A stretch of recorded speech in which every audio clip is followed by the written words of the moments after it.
let's talk about this ministry. So Hope Center Indy, people think of it, they instantly think of human trafficking. Right.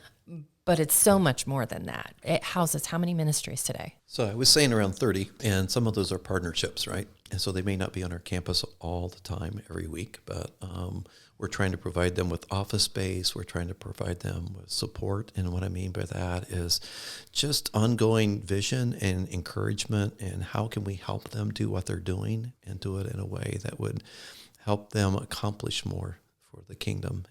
When we first started, we just thought, man, let's just put an army together of these ministries who are able to go out there and impact our city.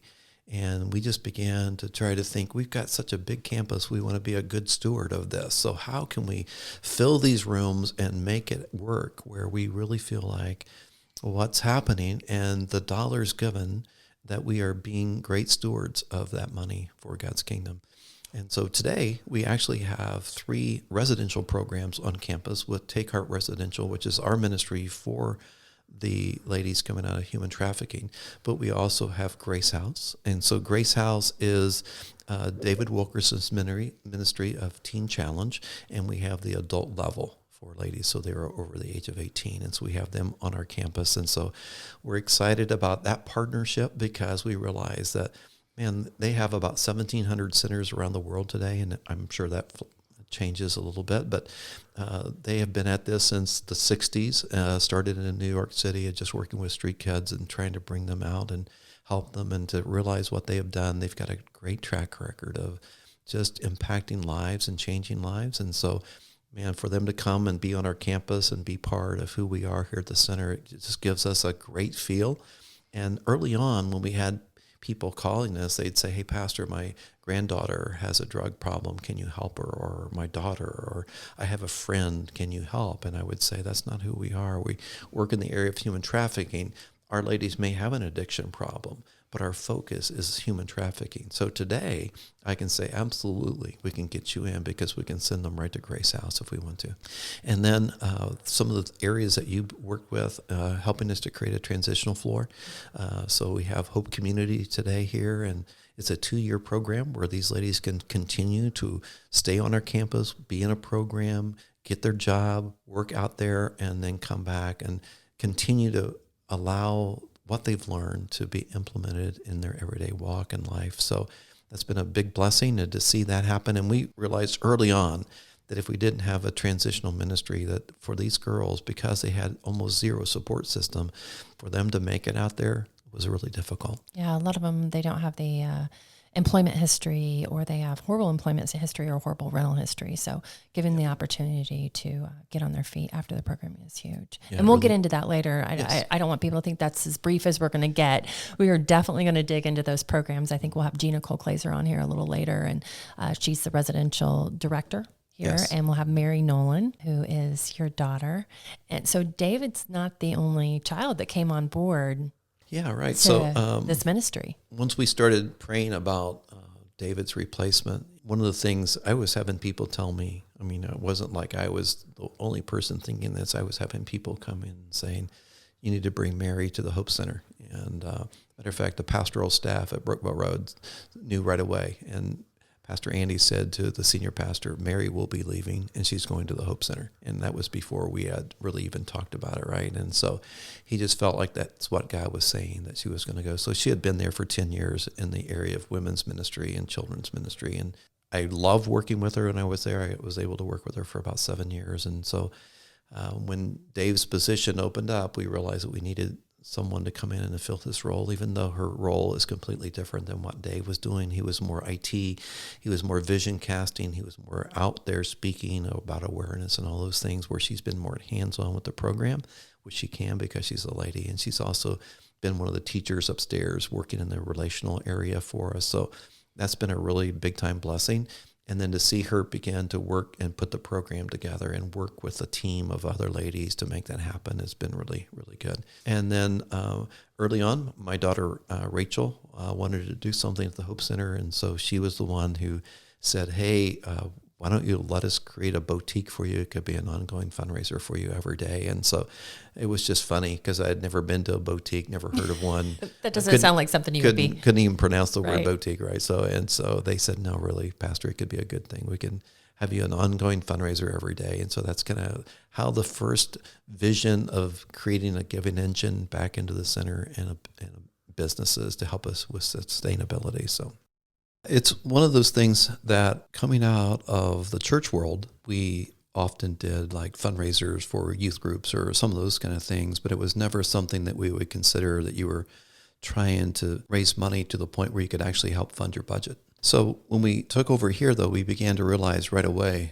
the challenge that we had of raising enough money to sustain this campus as well as do all the ministry. So through that process, it kind of came upon us more so than we actually said, this is our intent and this is what we're going to do. It was more like people began to say, you ought to do this and you ought to do that. And I would say, what a great idea. Yeah, I think you're absolutely correct. That would be a really good idea to do. And so we began to take some of those ideas and implement them and create things.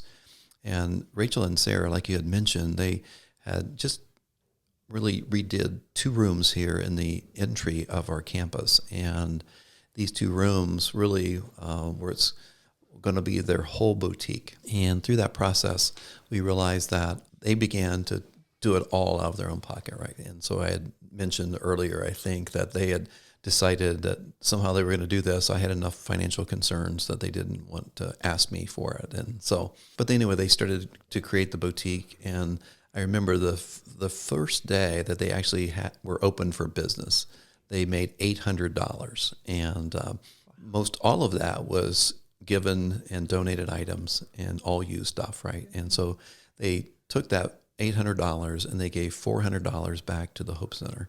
And they took $400 and they reinvested it in their business and began to expand it and grow it. And so it was from that then we began to realize that this really has the potential to do something that maybe we hadn't anticipated. And so they began to grow that and then began to put new items in their store. And then they began to do one thing after another. And it just expanded from those 2 shops to about 8,000 square feet now here in the entry of our Hope Center. And it's really a beautiful store.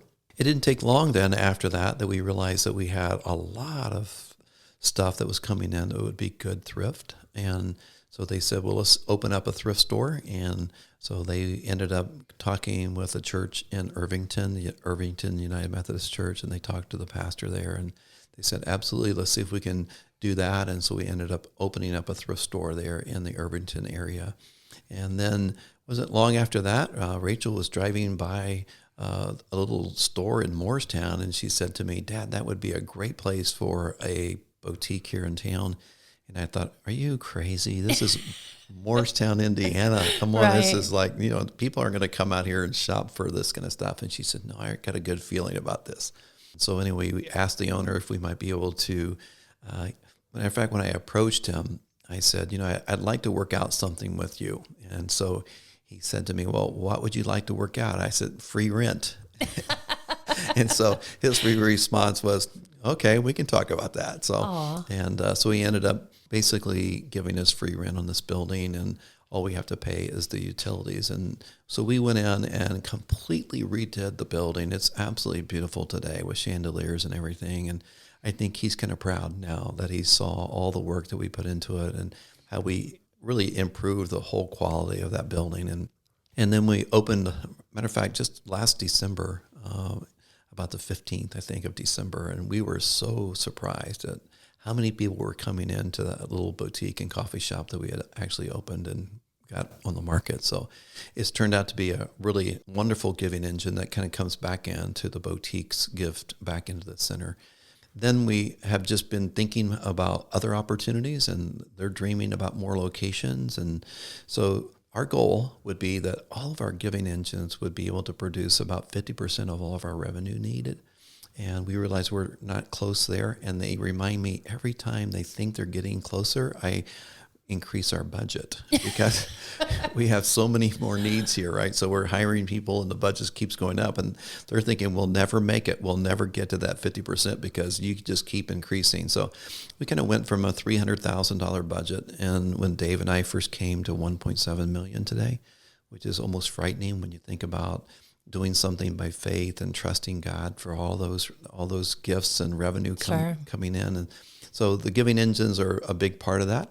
We realize that it could be a greater part in the future, and we're hoping that will be. And the other thing, it enables these people to use their gifts in a way that glorifies the Lord and gives to the kingdom and makes an impact. And I think it also gives the community something to be proud of, and they come in and they want to be part of who we are. And so this is a way that they can say, I'm part. I'm shopping. We say shopping is serving at the Hope Center. So they're serving when they come to shop and be part of what we're doing. Well, I said that the boutique was one of the first giving engines, but there was actually the coffee shop was one of the very first things. And that was created by a 16-year-old, right? And she was part of Girls Heritage Program, I think is what it is. Yeah. Ariana had approached us one day and she said, hey, I would like to do something for the center as my project. So it's kind of like Girl Scouts or Boy Scouts, you have a project that you have to actually do, and you have to raise your own money. You have to get your volunteers. You have to come in and do the work. So she said, I just would love to create a coffee shop for you guys. And so we were all about that because, one, we enjoy coffee around here, and we realized it would be a nice thing to serve the ladies, and they could come down and have a specialty drink or whatever. So anyway, her and her church and her family just took that project on and just created it and made it happen for us. And I was trying to think back, and I can't remember all the figures, but I think she raised about $16,000 for this project, which is really amazing when you think about a junior in high school and her heart and her desire. So really gifted young lady, and I think she's going to do some great things in the world, and God's going to use her mightily because she's got the heart for it, and she's got the passion, and she's got the ability to make things come together. So we're really grateful for that. That's beautiful. That's about the time that I came in, was right after the coffee shop was put together. And that's really kind of how all the giving engines, because there's more than that now. You've got the boutique and the coffee shop the Freedom Barn, which is the event center. And now you have the greenhouse. But what's the other event upstairs? The ballroom, which was redone. So can we talk about some of those? Yeah, see if I can just kind of walk through those. So when you first come in, you have the boutique, you have the coffee shop that is created, and we really we moved the first coffee shop up to the up front of the building, and we were able to move the equipment, all the things that Ariana had helped us to purchase and get, and then we kind of increased and upgraded and done some of those things. And then where we had the coffee shop, we created a beauty salon. And the reason we actually did it right there is because all the electrical service was directly below the floor of the coffee shop. And we needed to put in a new service and run that. And, when it comes to hair dryers and all that, they need all home runs. And so it's just going to be a lot of electrical wiring and run. And so we just felt like it would probably be cheaper to do it there than it would be to do it in the front of our boutique. And so we just flip-flopped the coffee shop and the beauty salon. And so these ladies who also helped create the boutique began to put together the beauty salon for us. And it's actually open to the public. We have 3 professional stylists right now, still looking for a couple others to come on board to help us in there. And the ladies can come downstairs, get their hair done, and that's kind of neat. We don't have to transport them to the beauty salon. And most of the time it's free to them, so that's a blessing to them. And then we can go in there and get our own hair done, so that's kind of nice. I just walk out of my office, walk down to the beauty salon, and get my hair done. So, but I do pay. I'm a paying customer, and I'm grateful to pay because I'm just grateful I don't have to go to the beauty salon someplace to make an else. appointment. Yeah, don't have to go somewhere else. So.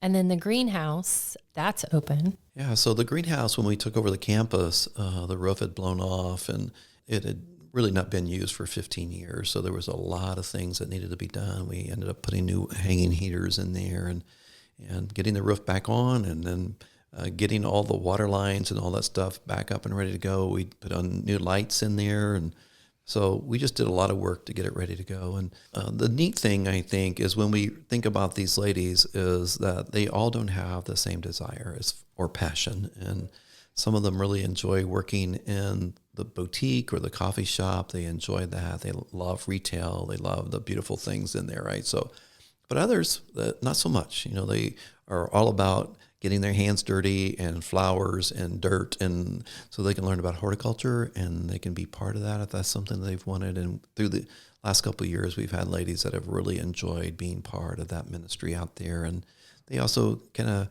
are able to plant and do the things that hopefully makes them feel like, man, this is really a good thing, and I'm being part of helping provide back into the center as well. So they're not, the Giving Engines aren't just a way to provide financial support to the Hope Center. They actually give the girls employable skills. Yeah, so everything that we do here on campus, we often say it has two purposes when it comes to these Giving Engines. It donates back to the center so these ladies can come free.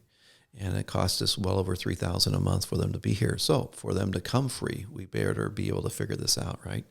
And And that's for 15 months. That is for 15 months. Wow.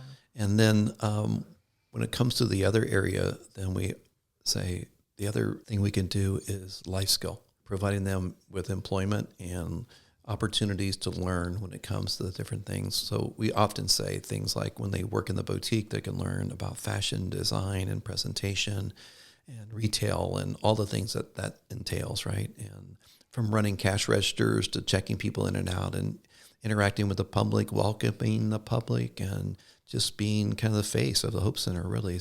Or working in the coffee shop, and they can become a barista. If they wanted to, they could go straight out of here to a coffee shop and get a job as well. So it just gives them a great way of feeling a part and connected. And so once they've been in our program 6 or 7 months, depending upon each lady's emotional health, she can start to work. And so our goal is that they can all work here on campus. So I remember there was a special story about the event centers, which there's 3 places you can get married here. And I got married here. You married us out in the garden, which was Dave's Memorial Garden. It's beautiful.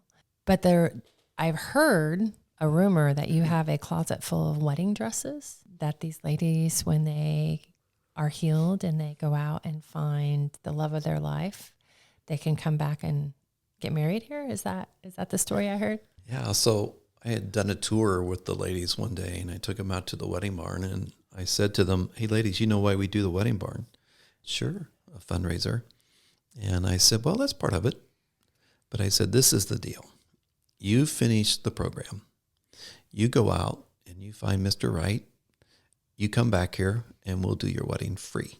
Perfect. And their eyes went like, got as big as $50, right? Right. And they said, free? And I said, yeah. And then I said this to the others, we'll figure free out later. Because, but we are their family, I think, when they are here for 15 months. And we are the people that they would probably want at their wedding and being part of that. And so we realize that's still a challenge for them. And I remember the first time that they came to the wedding, they came to David's wedding, David and Stephanie, and they were all out there, and afterward they told me, Pastor, this is the most beautiful wedding. I've never been to a wedding. So some of them had never been to a wedding, didn't know what a wedding ceremony was like.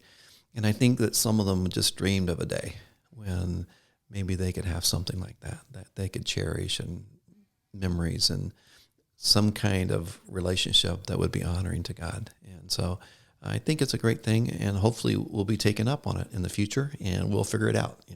That's what we'll do. So, and I think that's really important. Is a lot of these ladies that come in here, they've given up hope, and they don't have dreams. They don't even know where to start. It doesn't seem possible for them, and that's a big part of what the Hope Center is about. Is creating those. Mm-hmm. So, and I know that there's more coming. I know that there's always a vision. There's always something that we're working on. So what do you see in the future as far as expansion or Giving Engines or more partnerships here on campus? Yeah, so as you mentioned, we have the 3 wedding venues. We have the outdoor wedding opportunities that people can use. We have the ballroom, which is a formal wedding venue, and then we have the wedding barn, which is more of a rustic wedding, and then they can decide where they want to have their reception. From that, though, once we get through the weddings and the boutique and the beauty salon, the coffee shops, then in the greenhouse, we've been talking about manufacturing. And so one of the things that we've done is we've literally taken almost a whole floor in building 2 and created a manufacturing area there. And so we just, kind of build it and they will come. And so we're just getting this building ready and just believe that there's going to be companies out there that will ask us if we can manufacture things and assemble things and work on things. And we just believe that's something we're going to be able to do. And in the future, hopefully we'll have people who will oversee that business, but we'll be able to hire the ladies to be part of that. And they can learn some skills there as well and provide income and opportunity while they're here. So manufacturing is going to be a big one. I think sometime after the first of the year, 2022 here, we'll be able to get something going upstairs in manufacturing, and that'll be another giving engine back into the center. So it's going to be a good thing for us. So we've been dreaming about some other areas. We wanted to do a farmer's market. We'd love to build a beautiful facility out by our greenhouse where we could have an opportunity for other vendors to come in and sell some of their stuff. If they have, homemade jellies or honey or whatever it might be that they actually have, and would be able to have a space in there. And then we would be able to sell some of our fresh produce out of the greenhouse in the farmer's market. Just make a beautiful place for people to come and be part of the community. And so I think it's something that our community actually needs here in this area. So we'll see. But that's something we'd like to. I've got some dreams and ideas about that. We'll see if someone will come alongside and help fund that, because that's kind of what happens. Someone will say, let me create that vision for you. And God just kind of brings it together. So hopefully that would be something in the future. We've talked about even doing something like a retail store here where our ladies could actually oversee the retail store and be able to have jobs there, and then that store would be something that would come back into the center. So we even called like Hope Dollars or something like that, where we could create this store, name it ourselves, and then let people from the community come over. And whether it's just selling some small items such as milk and bread and cereal and all the little things that people just run to Dollar General to get whatever. So we could work on that and literally name it Hope Dollars and see what God would do with it. And so we'll see how that comes about as well. So, and all of these are just more opportunities for those employable skills. And there was even talk of possibly a restaurant. Yeah, we had talked about the Powerhouse Restaurant, and we have a big powerhouse that we'd like to kind of renovate and just be some creative things in there. And we've talked about how we could go about doing that. It would be a major undertaking for us to create that. But, as we see here, there's nothing little about this place anyway. So it would probably fit right in to do something like that. But we had dreamed of maybe a kind of a place of a restaurant where people could go into the greenhouse and pick their own vegetables and bring it in, and we'd fix their own salad, and just have awesome. Incredible kind of a experience moment, where you're able to enjoy all that stuff. You want to pick flowers for your table, and so go ahead and do that, and it would just be a neat experience for them. I know that there's been some of those places across America, and when it's unique like that and it's different, people enjoy that because it's not normal, right? So a lot of people want to come out and be part of that. And I think just the draw of who we are and wanting to support the ministry would also be really good. So yeah, if I'm going to go out to eat, knowing that steak is going to help, fund a mission it's going to make me want to go out to eat. I think I could get my husband to go out to eat a little more too. That's right. Absolutely. So I think, we have some challenges. We've rezoned our campus for some of these businesses and ministries, restaurants and those kind of things because of traffic flow. You still got to go through some of those things. So we just have to go back to the drawing board on that and making sure that we've got everything covered so that they would all feel comfortable about giving us that permit to be able to open up a restaurant or whatever. So that's awesome. We'll see in the future. I think it's a possibility. We got almost 26 acres, so we got plenty of room here. Plenty of room. So when we talk about how you do these things, you have some partnerships. The K9 unit is one of the partners. So this isn't necessarily stuff that Hope Center creates. You also bring in partners for these things as well. Right. When it comes to partnerships, one of the things that we realize is how many things kind of dovetail together, and it's kind of like a hand in a glove. And there's just things that just come together in a way that you think that can only be God, because I wouldn't even have thought of something like that. And so when we first opened up, we met Dr. Carolyn Knight, and she had this ministry of going to strip clubs and massage parlors and doing street ministry to rescue girls. And she ends up coming here to be at the Hope Center. When it came to our residential program, I never thought about having maybe a division of rescue, someone who's actually on the front lines going out there and ministering and doing something like that. And then Todd Jordan came along and he said, man, I need some place to train my canine dogs, and you have a big campus, and would you be willing to open your campus up to that? And we said, absolutely. So he began to train his dogs here on campus, and then wanted to know if he could do a graduation here on campus. And we finally said, yeah, you can do your graduations. And then from that, he connected with OUR, which is Operation Underground Railroad, and they said, man, we would like to build you a canine barn so you can continue to train these dogs that is trained to work in the area of child exploitation and pornography when it comes to those areas. And so when they do raids, they take these dogs in. So whether it's in a home or a business, and these dogs are able to detect, electronic devices and those kind of things that might have child porn on it, or just exploitation of children in any way. So they're able to do that. And man, I just never thought about teaming up with something like that, where we're kind of working in all these different facets of human trafficking, child exploitation. And so like Carolyn with her strip club ministries and all that she's doing with these dogs, and how we're trying to prosecute and work in the area of law enforcement to protect children and to combat child pornography and some of those things. So it's kind of neat how God has really brought some of those ministries together, and how he's kind of brought them all here on campus, and we're kind of working hand in hand. And then, so with the canine barn too, Todd will have half, and then we'll have half, and our ladies can begin to work with the dogs and raise puppies. And so we'll hopefully do some therapy dogs and maybe even service dogs that we can sell to the community, or even give away if the Lord would provide in a way that we can provide those dogs. And then continue to work with Todd and his ministry and his dogs. And so our ladies can do both sides of the barn. They can be learning about how these dogs are trained when it comes to going out on a raid, and also then training the pups and to do everything that they need to when it comes to just social behavior and all the things that they'll love on and be really grateful for. So you have your very first superstar puppy on campus that we all absolutely adore. Layla's her name, right? Yeah, Layla. And she's gorgeous and beautiful. And she is. I know how much the ladies enjoy having her up on their floor and being able to spend time with her. So in part, they're also therapy dogs for the ladies as well then. They really are. And so Todd uses all labs, black labs, and just, you call them brown, blondes. But they are just the right personality type. And he just loves it. I mean, they are just really sharp learners and quick learners, and just really easy to work with. And so they'll all be labs. So I think they all could be therapy dogs when it comes to these. I have ladies. a shepherd that's really stubborn, so I get it. So, and I think that, just having Layla here on campus and upstairs in the room, and where these ladies can also enjoy her, she is a big hit. She's like the star of campus, I think, and she can't walk down the hallway without greeting you and wanting you to pet her. I mean, it really is. It's kind of like she's saying, "You need therapy." Right. You need. I've spent some time with her. Trust me. She comes right over. You got to pet her. She wants to kind of comfort you a little bit. I'm here. Hello. Yeah, hello. That's right.